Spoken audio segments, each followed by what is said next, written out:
دنیا کی سب سے بلند ترین چوٹی، جہاں پہ سانس لینا بھی آپ کے لیے بہت بڑا چیلنج بن جاتا تھا، وہاں پہ چھپا انتظار کر رہا تھا ایک بہت بڑا طوفان۔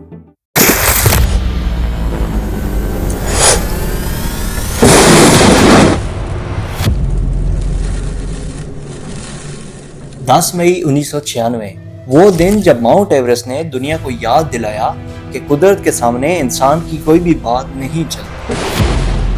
جو مہم فخر کا لمحہ بننے والی تھی، وہ تاریخ کی سب سے ہولناک برفانی تباہی میں بدل گئی۔ 8 کوہ ماہ، دنیا کے بہترین، طاقتور اور پرعزم انسان ایک ایسے طوفان میں پھنس گئے جس نے چند گھنٹوں میں ہمت کو خوف میں اور خواب کو موت میں تبدیل کر دیا۔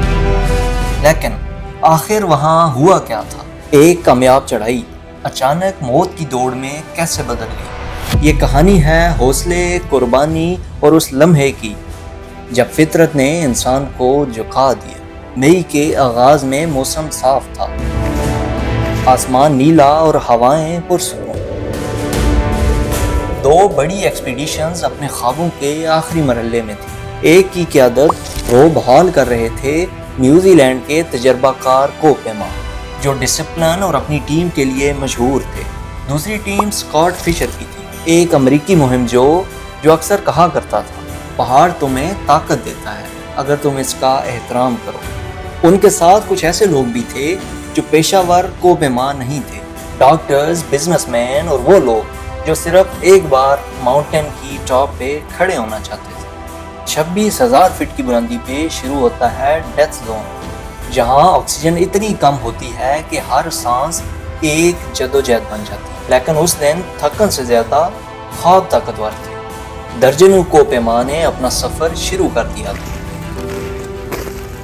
دوپہر کے قریب پہلے کوہ ماہ سمت تک پہنچے، جھنڈے، آنسو، خوشی، سالوں کی محنت کا پھل۔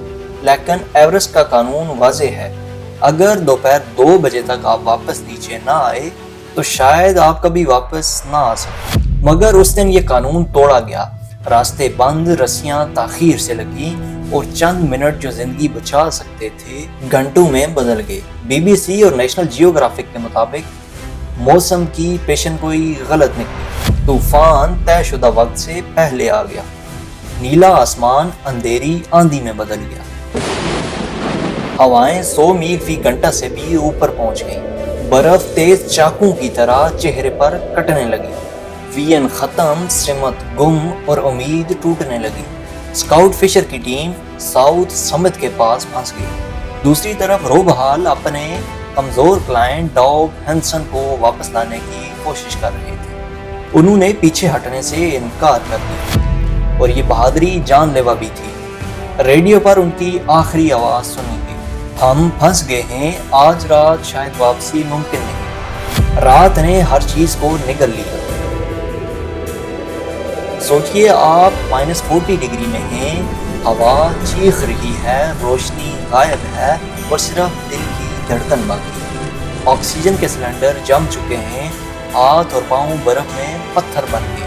کچھ کوہ ماہ وہیں پہ گر کے ہمیشہ کے لیے سو گئے۔ صحافی جون، جو اس مہم کا حصہ تھے، بعد میں اپنی کتاب انٹو تھن ایئر میں لکھا، یہ ایسا تھا جیسے غصے میں جلتا ہوا چاند جس نے زمین سے دشمنی کر لی ہو۔ نیچے بیس کیمپ میں گائیڈرز بے بس تھے، ریڈیو کی آوازیں کمزور پڑتی جا رہی تھی۔ ہال کا آخری پیغام آیا کہ میری بیوی سے کہنا میں اس سے پیار کرتا ہوں۔ اسکاٹ فشر بھی نیچے کہیں برف میں گرا ہوا تھا۔ ساتھیوں نے اسے بچانے کی کوشش کی، لیکن اس نے کہا لیو می، آئی ایم فائن، اور وہیں پہ ہمیشہ کے لیے سو گیا۔ جب صبح ہوئی، ماؤنٹ ایورسٹ خاموش تھی۔ سورج نے ایک سفید قبرستان پر روشنی ڈالی۔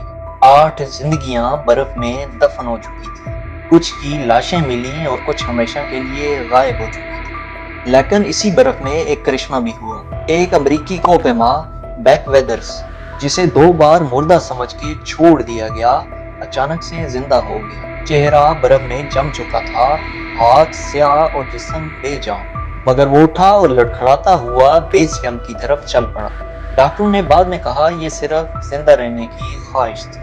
بعد میں اس نے کہا کہ اس پہاڑ نے مجھ سے سب کچھ چھین لیا اور مجھے ایک نیا جنم دیا۔ جب یہ خبر دنیا تک پہنچی تو ہر اخبار کے صفحے پر ایک ہی سوال تھا، کیا ایورسٹ اب ایک مہم ہے یا موت کا میدان؟ ٹائم میگزین اور دی واشنگٹن نے لکھا کہ ایورسٹ اب ایک کاروبار بن چکا ہے، قدرت نے اس کی قیمت وصول کر لی ہے۔ 1996 کے بعد ایورسٹ ہمیشہ کے لیے بدل گیا، موسمی نگرانی بہتر ہوئی، قوانین سخت ہوئے، لیکن انسان کا جنون وہ اب بھی ویسا ہی ہے۔